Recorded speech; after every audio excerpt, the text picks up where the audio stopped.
Bom, boa tarde, camaradas. Se é o vício do velho professor de não saber dar aula, estou praticamente sentado de olhando, tá, não consigo. Estou uma geração da aula dando, conversando, discutindo, de forma que a coisa se pode mais humana que uma aula burocrática. Pode já passar para a primeira. Bom, antes de iniciar, eu queria dizer que esse tema ele é um resultado de um longo processo de estudo que o partido vem fazendo da sociedade brasileira. Da sociedade brasileira. Quando nós iniciamos o processo de reconstrução, nós achamos que era fundamental construir uma linha política do partido em aderência com a realidade brasileira. E para conhecer a realidade brasileira, nós tínhamos que estudar a realidade brasileira. Foi assim que nós estudamos o que é o Estado brasileiro, a história do Brasil, a questão do Estado, a questão da burguesia e a questão do proletariado. Esse último estudo, que foi das nossas resoluções agora, do nosso último congresso, ele aprofunda o estudo sobre o proletariado brasileiro. Isso é um trabalho que levou mais de um ano de pesquisa. Nós procuramos, com esse trabalho, mapear os trabalhadores e com a perspectiva de que quanto melhor você conhece o teatro de operações em que você vai atuar, melhor você atua. Então, da mesma forma que a gente já fez sobre as classes dominantes, sobre o Estado, etc., nas nossas outras resoluções, agora com essa a gente fez o perfil do proletariado e é isso que eu vou buscar aqui discutir com vocês. Bom, o proletariado brasileiro, comparado com o proletariado dos países centrais, ele é relativamente jovem, porque ele vai ser formado só a partir do século XX, muito embora você já tivesse algumas pequenas oficinas e fábricas antes do século XX, mas é somente depois da Revolução de 1930 que você vai efetivamente constituir o proletariado brasileiro. Porque a nossa industrialização, ela também é muito tardia. Ela vem 200 anos após a Revolução Industrial. E ela chega também num período em que o sistema capitalista mundial estava dando um salto de qualidade, passando de um sistema que era conhecido pelos clássicos do imperialismo para um processo de internacionalização da produção e a internacionalização financeira.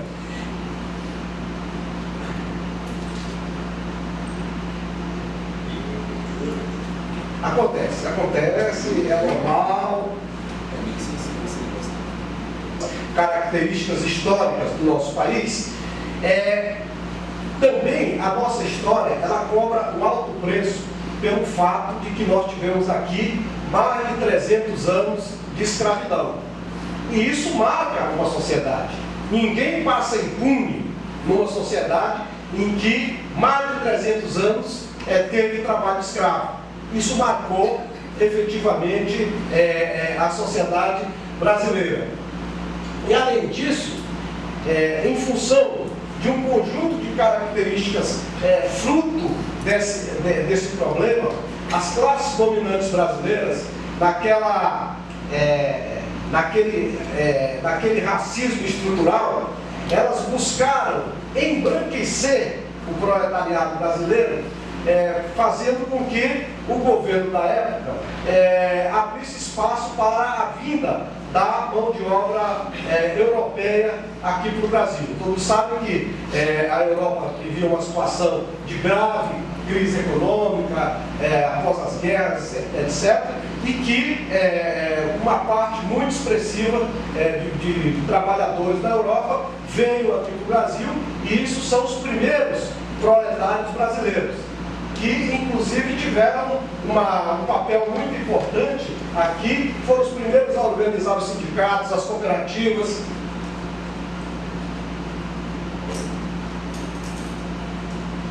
Organizar as cooperativas, inclusive foi quem fez a primeira greve geral no país em 1917, que eram os anarquistas, que dirigiram o movimento operário até por volta da metade dos anos 20 do século passado.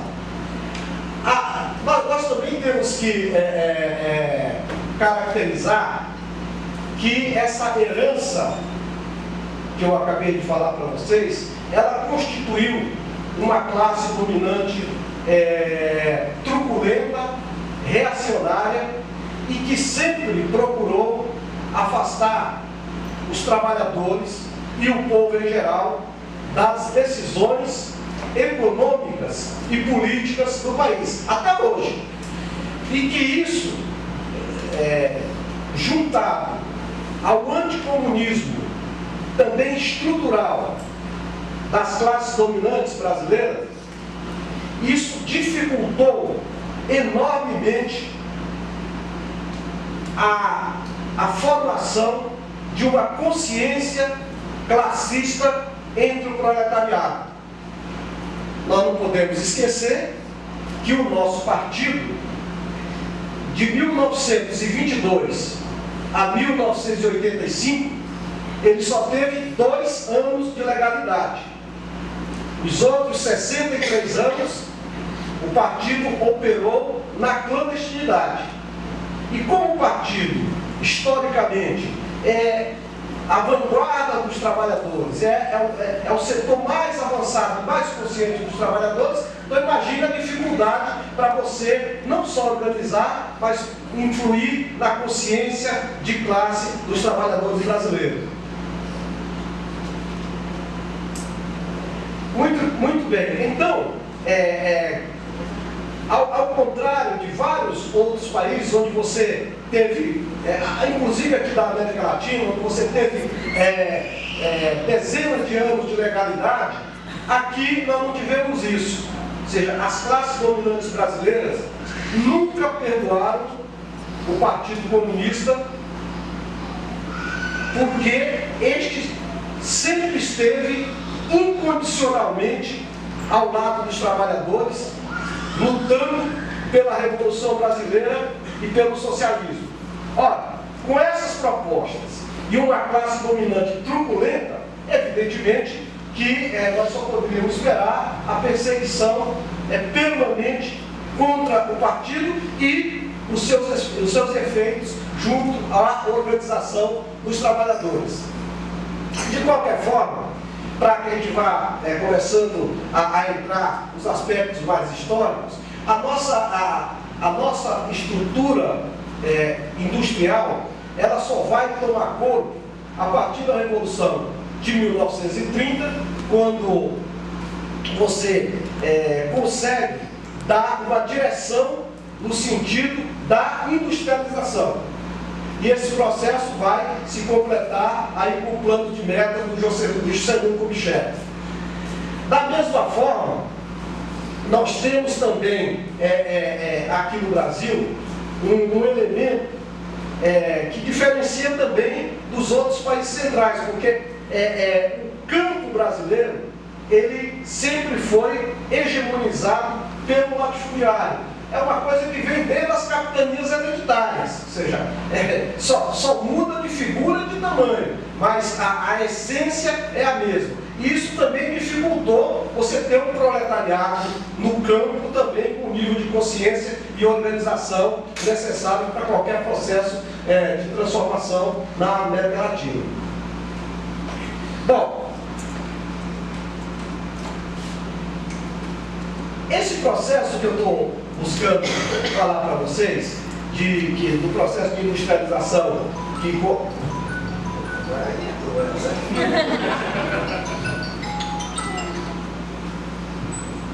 Acontece, ao vivo, É sempre assim.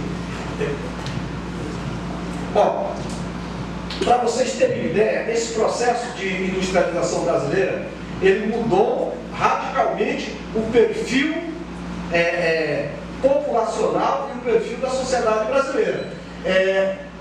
Em 1940, por exemplo, a maioria da população brasileira vivia no campo. Hoje, nós temos mais de 80% da população brasileira vivendo nas cidades e especialmente nas grandes metrópoles.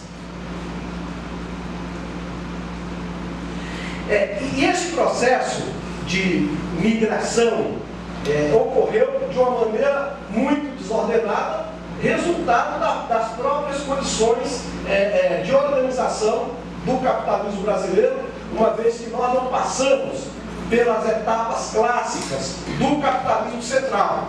Nós praticamente importamos um modelo de industrialização centrado na indústria automobilística e que fez uma das coisas mais irracionais que a gente tem hoje, do ponto de vista econômico, que é um país de dimensões continentais como o Brasil, onde a maioria das mercadorias é carregada em carretas e não em estrada de ferro, que é uma irracionalidade do ponto de vista econômico. Se você olhar os países, Estados Unidos, os países grandes, Estados Unidos, Índia, China, etc., tudo, a maior parte do processo do carregamento das mercadorias é feito pela estrada de ferro. Aqui não, a gente ainda tem as estradas de rodagem como elemento central da distribuição das mercadorias. E por que foi feito isso?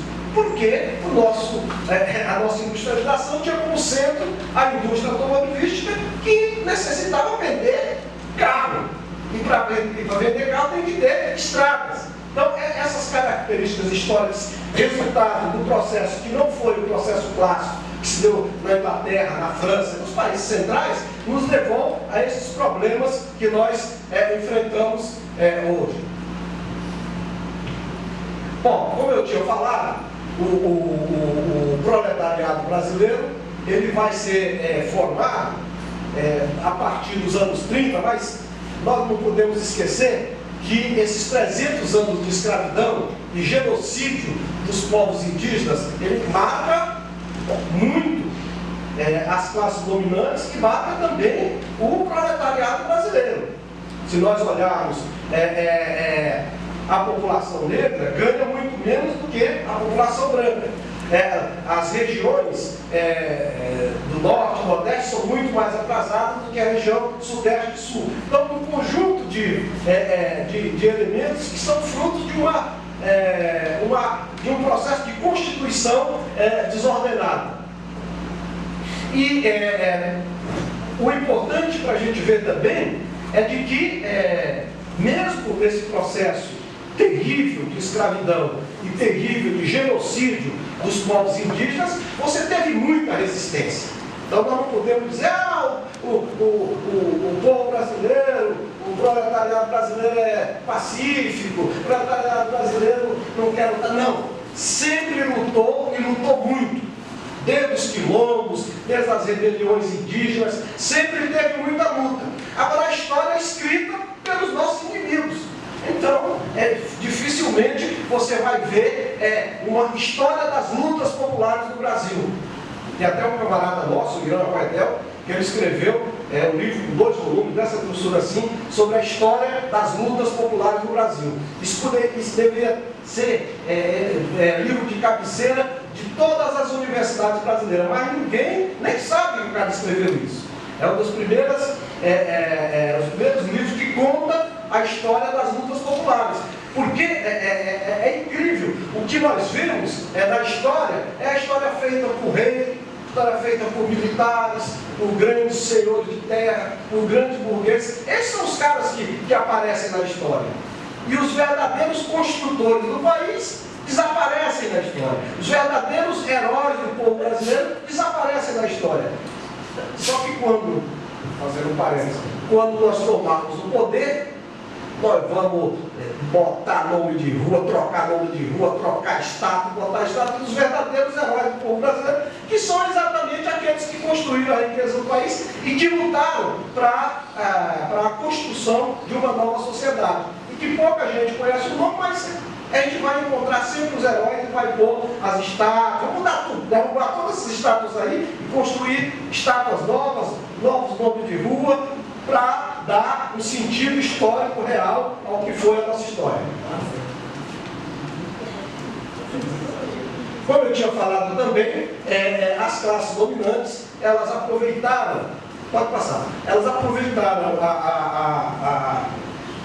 o processo que estava vivendo de crise na Europa para buscar a mão de obra branca para assumir as novas funções desse processo que estava se iniciando de um início de capitalismo com características diferentes do período da escravidão. Agora, isso levou a uma característica que ainda hoje é marcante na sociedade brasileira, salarial. E isso é uma das coisas que explica o Brasil ser uma das 10 economias do mundo, 10 maiores economias do mundo, com uma economia de baixos salários. Se nós compararmos o salário nosso com os salários dos países centrais, da nona economia, da oitava, etc. e tal, você vai ver que nós vivemos uma economia de baixos salários, que é fruto desse processo, que eu acabei de falar para vocês. Bom, ainda historiando isso aí, a partir do momento em que você começa a construir as ferrovias, as pequenas e médias indústrias, vai buscando iniciar um processo de industrialização, é que você vai constituindo um proletariado diferente daquele período, do período de escravidão em que a gente viveu. E esse conjunto de modificações, ele vai criando uma classe inteiramente diferente da classe que era no período da escravidão. Como eu tinha falado também, na parte introdutória, esse pessoal que migrou da Europa para cá, eles já eram trabalhadores livres e que, portanto, eles tinham uma influência muito grande dos anarquistas.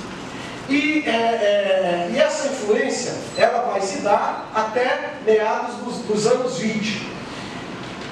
No entanto, a partir da fundação do PCB e a partir antes da Revolução Soviética, você vai ter uma mudança de qualidade do ponto de vista ideológico nas lutas dos trabalhadores. Porque se antes você tinha os anarquistas com seus métodos, com as suas formas de lutar, agora, a partir da fundação do PCB, você vai ter um outro método de luta diferente do método dos anarquistas, que tinham um conjunto de elementos que já não correspondia mais a um país que estava iniciando o processo do capitalismo. Depois nós podemos até discutir por que o anarquismo não conseguiu avançar depois de 1920, mas para não cansar muito você dessa coisa histórica, vamos passando para ele. O que é importante dizer é que, a partir da segunda metade dos anos 20, o PCB ele passa a hegemonizar o movimento sindical e vai ter, a partir daí, um papel predominante na luta dos trabalhadores. E com a Revolução de 1930, como eu já falei, você entra então num novo patamar de constituição da sociedade brasileira. Um conjunto de reivindicações que eram agitadas desde a greve geral de 1917, no período da década de 20, que foi um período de grande evolução, um período em que a luta de classe também chegou aos quartéis, com as revoltas dos tenentes. Então, você vai ter um conjunto de reivindicações dos trabalhadores que vão ser incorporadas à institucionalidade com a Revolução de 1930 e aquilo que todo mundo conhece, o pessoal que trabalha com carteira assinada, que é a consolidação das leis do trabalho, CLT. A CLT ela vai incorporar o conjunto de reivindicações que os trabalhadores vinham fazer desde a primeira década.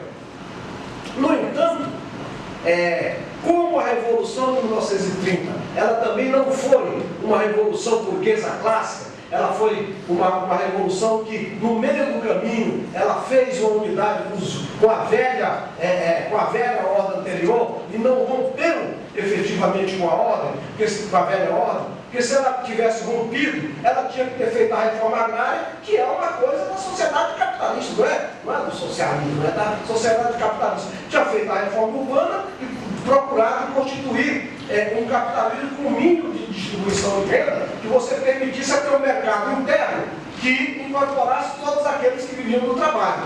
Mas a nossa Revolução Burguesa ela ficou no meio do caminho.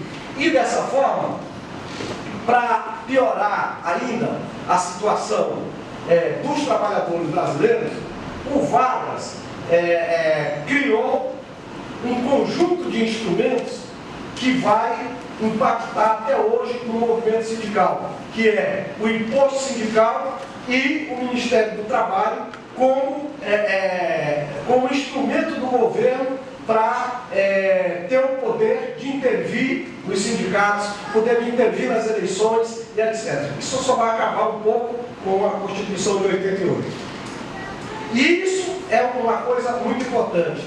A raiz do peleguismo que nós temos já está inscrita aí nessa CLT que o Vargas faz, que ele incorpora um conjunto. Tem uma lenda que quando você fala na Organização dos Trabalhadores do Campo e nas ligas camponesas, você esquece que o primeiro organizador e o principal organizador das ligas camponesas foi o Partido Comunista Brasileiro. Quando você vai ver no livro, aparece Francisco Julião como o cara que o Francisco Julião era advogado das ligas, mas quem organizou a maior parte das ligas e quem pagou o preço com vidas da organização da liga foi o PCB. E depois, com o desenvolvimento do capitalismo do campo, o PCB verificou que era a hora de passar a organizar os sindicatos de camponeses. E aí que ele vai organizar a Confederação Nacional dos Trabalhadores da Agricultura, cujo primeiro presidente é um camarada que foi membro do Comitê Central do Partido, Lindolfo Silva. Então, esse processo que nós estamos buscando historiar para vocês, antes de a gente entrar efetivamente no ponto central do quantitativo do proletariado brasileiro, vai mostrar também que mesmo no período da clandestinidade ainda mais radical, que foi o período da ditadura que se impôs em 1964, o partido tirou uma linha política de construir o partido nas grandes empresas. Um negócio chamado PLACOM, que era o plano de construção do partido nas grandes empresas.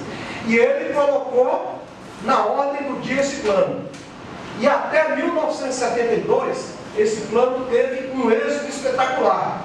Tanto que o partido tinha organização clandestina de células na principal região industrial do país, em pleno milagre econômico da ditadura, ali no ABC.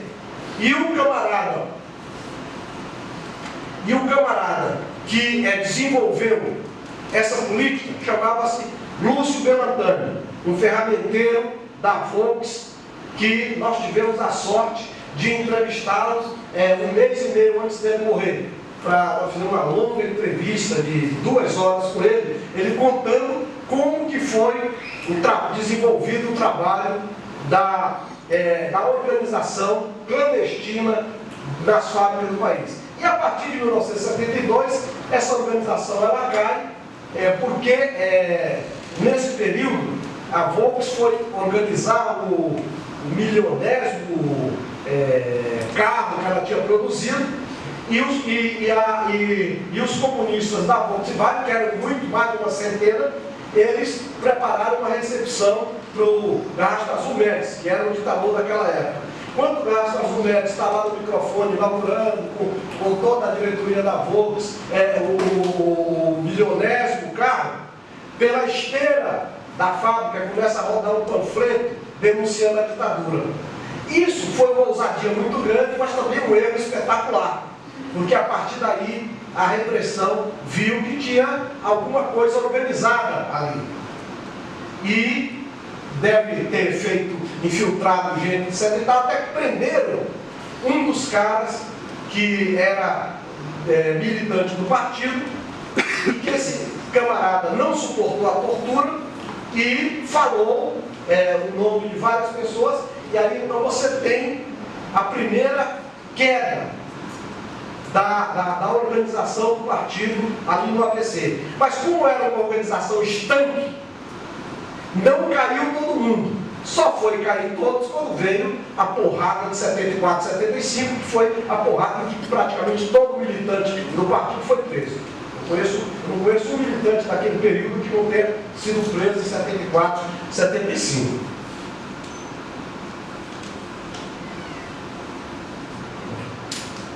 Pode passar. Bom, ainda continuando nessa questão, para a gente ver a formação do proletariado, para a gente entrar na questão mais central, os anos 60, eles vão se expressar numa enorme polarização da luta de classes no país, na qual você tinha dois projetos.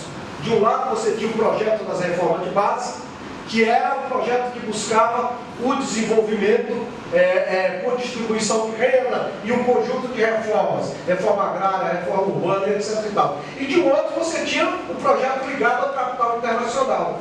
E essa polarização vai durar dos anos 60 até 31 de março de 64, quando vem o golpe militar.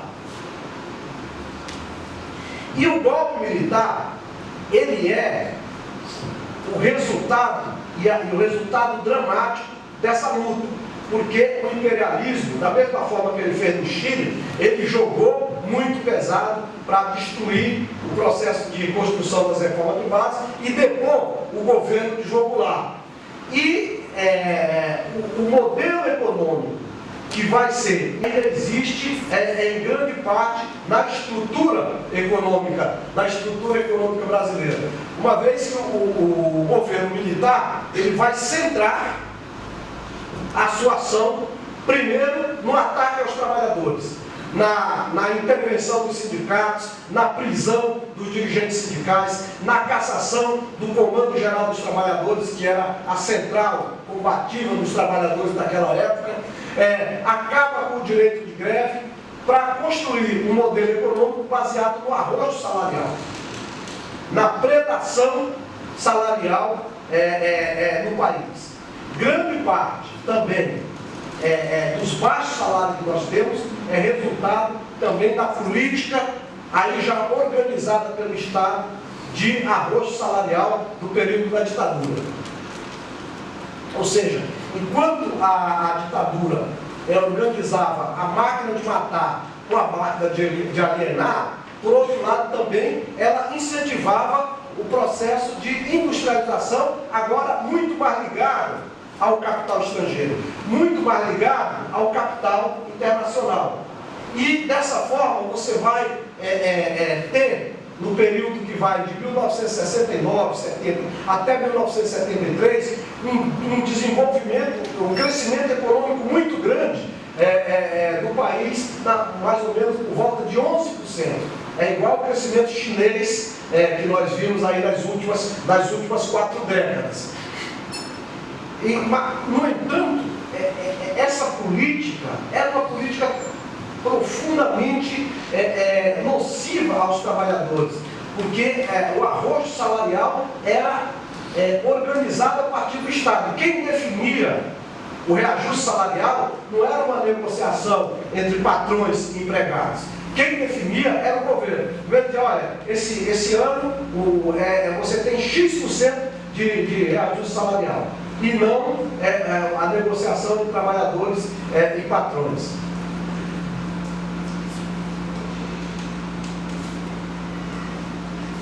dizer também que no período da ditadura, logo nos primeiros anos da ditadura, você ainda tem uma grande resistência dos trabalhadores com as duas grandes greves daquele período, que é a greve de Contagem, onde o partido teve um papel muito importante. Nós temos um camarada que foi um dos dirigentes da greve, que está vivo até hoje, e a de Osasco, onde a repressão foi tão grande que o exército ocupou a cidade de Osasco para acabar com a greve. E a partir daí, então, você vai ter um movimento sindical submergido nesse período, a exceção desse trabalho que eu falei para vocês do PCB, de criar um partido das grandes empresas. Isso aí eu já falei, pode passar. E o movimento operário, ele só vai retomar o processo de mobilização efetiva a partir de 1978. Você tem, nesse período, um conjunto de lutas, mas eram lutas muito embrionárias. Era pequenas paralisações por atraso de salário, e um conjunto de lutas muito embrionárias. E você só vai ter a retomada das lutas sociais a partir de 1978, com a greve da Scania, que depois se alastra pelo ABC e posteriormente para todo o país como rastilho de pólvora, e que vai resultar numa reorganização do movimento sindical, cujo elemento central desse processo foi a Central Única dos Trabalhadores, formada em 1983. É importante dizer, e os historiadores pouco falam sobre isso, que os trabalhadores e o seu movimento grevista teve um papel fundamental na luta contra a ditadura. Um papel determinante na luta contra a ditadura. Ajudou a desbancar e desmantelar todo o discurso da ditadura, uma vez que as massas nas ruas, aliadas à paralisação da produção e da circulação, não tem burguesia que segure. Isso vale para hoje também. Sem massa na rua, você não muda a correlação de forças. E é importante também ver a nova ofensiva da burguesia, que vem a partir dos anos 90, a partir dos anos 80, mas no Brasil, a partir dos anos 90, com a reestruturação produtiva e o neoliberalismo. Isso é uma coisa estruturada através do consenso de Washington e que vai ter um novo impacto muito forte no país, particularmente a partir da derrota do Lula em 1989 e da ascensão do Collor e particularmente do Fernando Henrique Cardoso. De um lado, você tem a reorganização produtiva, onde você intensifica o trabalho, e de outro lado você tem um conjunto de normas que vai quebrar a solidariedade no chão da fábrica. E, por outro lado, você vai ter uma ofensiva do neoliberalismo contra os direitos e garantias dos trabalhadores, que continua até hoje.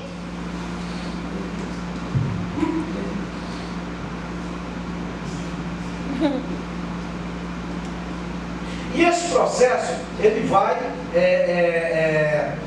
levar a uma desorganização muito grande dos trabalhadores. Você vai mexer com toda a estrutura dos trabalhadores do país, e particularmente após os acordos com o FMI, que vai fazer com que essa ofensiva aumente de uma maneira ainda mais impressionante, uma vez que as medidas tomadas pelo FMI vão impactar na economia brasileira, com aumento do desemprego, tirada de direitos e etc.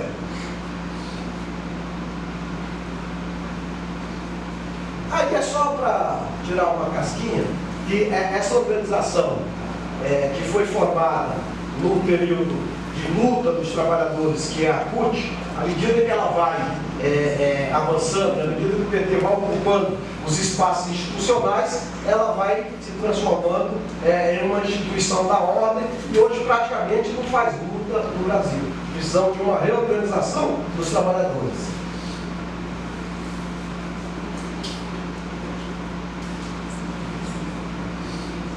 Esse conjunto de características que eu venho falando para vocês, e particularmente no período neoliberal, ele estruturou uma sociedade profundamente desigual. E particularmente no período neoliberal, porque é um período onde a classe dominante que vai estruturar essas medidas contra os trabalhadores, ela apenas é uma reprodutora de uma política internacional do grande capital. E dessa forma, nós vamos ter aí, para já ir avançando, uma verdadeira rebelião da população contra o estado de coisa do Brasil na jornada de junho, que vai completar 10 anos, ano que vem, não é isso? Esse ano. Vai completar 10 anos esse ano. E como o governo ele não atendeu às medidas que aquela população vinha reivindicando, e pelo contrário, ele reprimiu violentamente essas medidas, o que vai acontecer é que, em função da crise internacional e em função dos problemas internos de acumulação no Brasil, você vai ter a burguesia vendo a possibilidade agora de desenvolver uma política puro sangue, uma vez que ela queria que o PT fizesse o ajuste rápido e doloroso, e o PT não estava em condições de fazer naquele momento em função da sua base social. Ele vinha fazendo de maneira gradual e segura.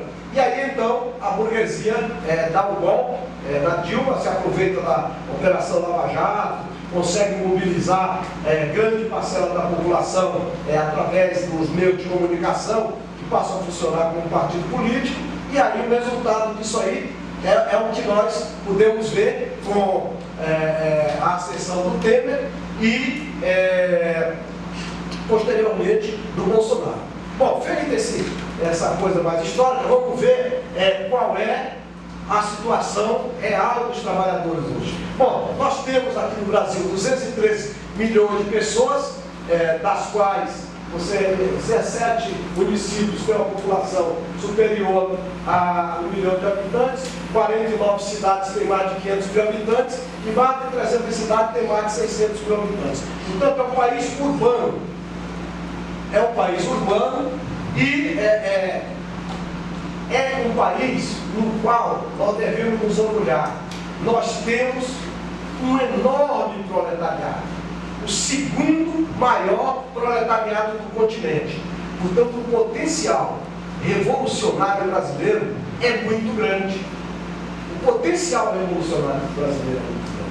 Porque este proletariado aí, de 90 milhões de pessoas ocupadas, especialmente nas regiões sudeste, isso colocado em movimento, nós vamos ter um conjunto de fenômenos novos na sociedade brasileira que a gente nem imagina quando esse proletariado resolver entrar em ação. O que nós estamos vendo aí é uma tabela para mostrar para vocês como que se organiza, primeiro, o proletariado ligado diretamente à produção do valor, que é indústria da construção, indústria geral, agricultura e pecuária. Você tem 27 milhões de trabalhadores ligados diretamente à produção.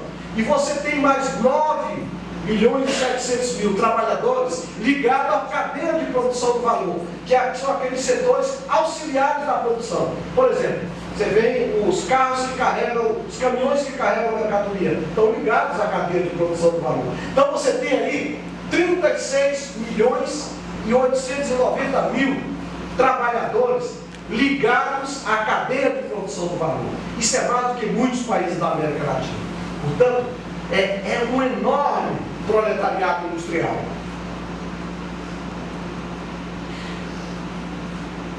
Pode passar.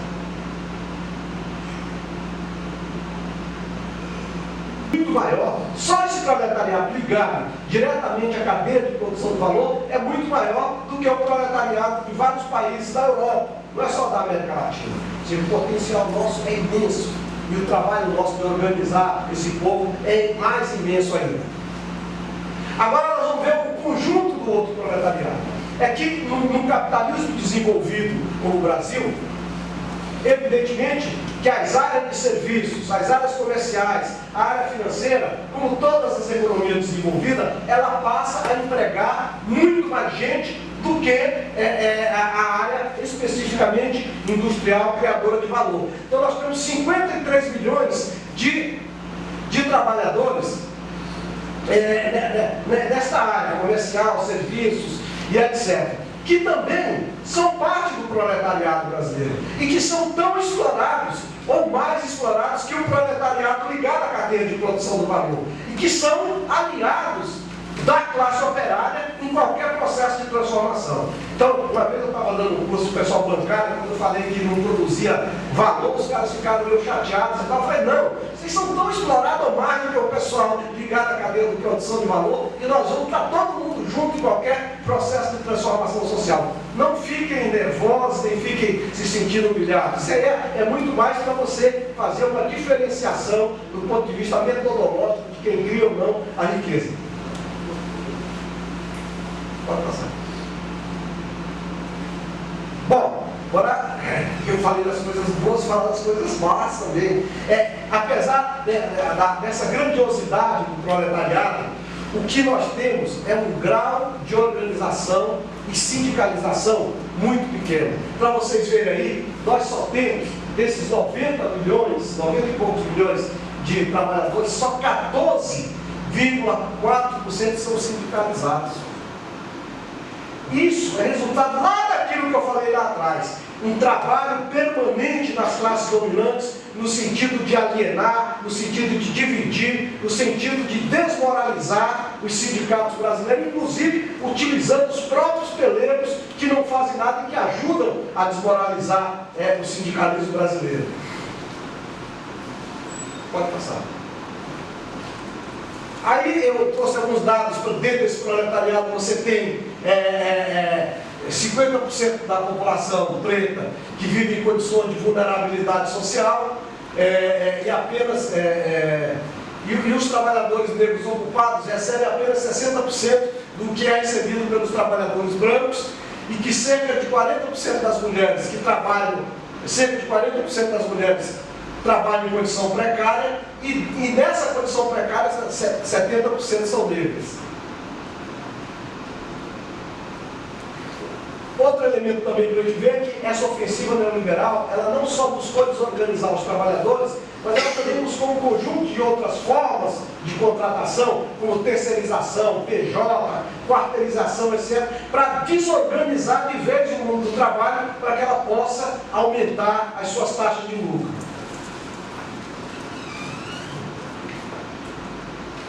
Outro elemento também desse processo de desorganização é o aumento acentuado da informalidade. Nós temos cerca de 37 milhões de trabalhadores na informalidade. Nós temos, volta só um pouquinho, nós temos ali, no telemarketing, nós temos 1,4 milhões de trabalhadores e 800 mil jovens cooptados pelo tráfico. Então, que vê que nossa classe, desse ponto de vista da organização, ela está com um déficit organizacional muito grande, resultado de todo esse processo que eu falei para vocês. E em Minas Gerais, as entidades, está acabando. Em Minas Gerais, as entidades representativas dos trabalhadores, elas não cumprem o papel de lutadoras em defesa dos trabalhadores. Estes organismos sindicais que nós temos hoje não estão à altura das lutas de classe no país. Inclusive, se nós olharmos do ponto de vista geral, nós vamos ver que a maior parte dos sindicatos brasileiros não fazem luta.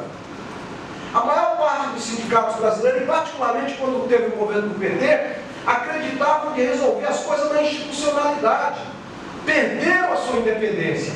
Então nós temos toda uma geração de sindicalistas acomodados que não estão mais à altura da luta de classe no país e que nós precisamos de uma reorganização da classe trabalhadora brasileira, uma reorganização que, de um lado, possa criar novas entidades que passem a cumprir o papel de organizadora e mobilizadora, e de outro, que forme no processo de reorganização, forme novas lideranças, porque essas velhas lideranças aí já não cumprem mais nenhum papel, são inúteis do ponto de vista da luta de classe.